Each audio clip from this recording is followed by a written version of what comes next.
Essex was tried within a few days of the rebellion.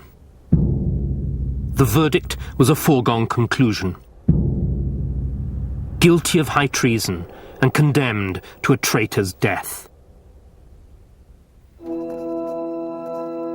Only the Queen could confirm the sentence.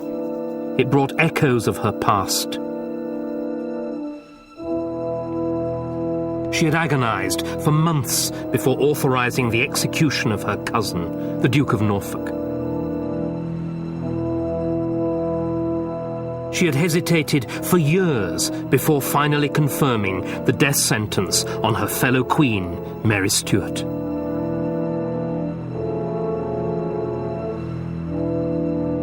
She told the French ambassador that she would willingly reprieve the life of her disgraced favourite, and that she was partly to blame for allowing him to grow so bold. But it was clear, she said, that the danger from him was so great that he would have to die. Essex was the only man to challenge Elizabeth publicly and to her face, and he was the only one of her subjects to try to rival her in popularity. Curiously enough, it was Essex himself who got to the heart of the matter. Under interrogation, the Earl said that the state was not big enough for them both. Essex was executed on Ash Wednesday, the 25th of February, 1601. He was 34. It took 3 blows of the axe to remove his head.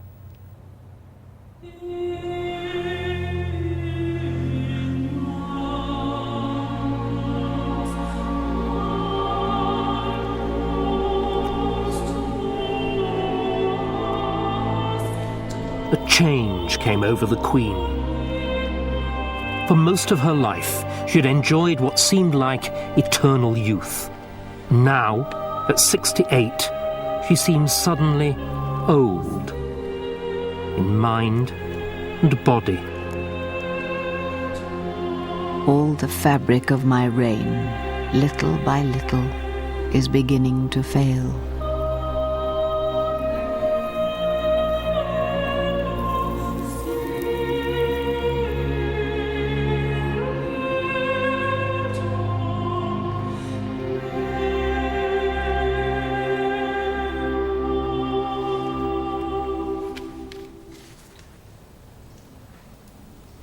With his rival dead, Robert Cecil was now unquestionably the most powerful man in the country.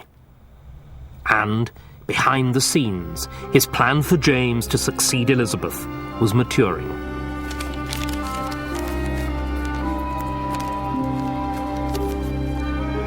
The king, writing in code, told Cecil that he could look forward to greater favour once he had the crown than he already enjoyed under Elizabeth.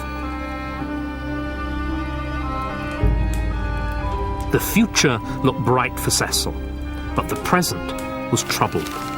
He'd never been popular. Now, the public really hated him for killing their hero Essex. The regime was seen as stale and corrupt, and Cecil became the focus of blame for the country's many ills. The harvest had failed. The war in Ireland dragged on. Taxes were heavy. And the Queen's own popularity was also at an all-time low. For years, she had rewarded her favourite courtiers with grants called monopolies, taxes on everything from playing cards to soap. The policy aroused deep resentment in the impoverished population. We are familiar with this kind of combination of casual corruption and a government that's been in power too long. We call it sleaze, and the rot went right to the top. Elizabeth herself had been around longer than everybody else. At first, her motto, semper et adem, always the same, had made her seem a rock of stability in a changeable world. Now she was merely an obstacle to necessary reform.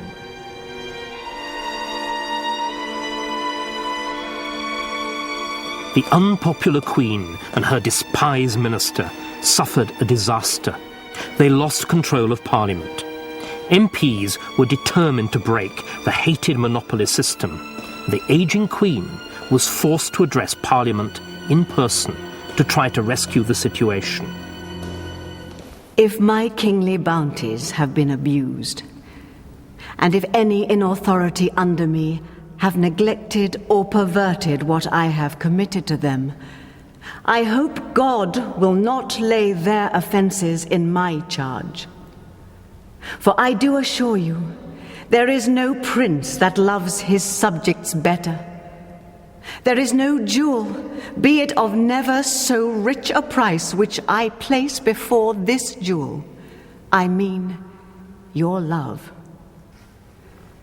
And though you may have many mightier and wiser princes sitting in this seat, yet you never had, nor shall have, any that will love you better.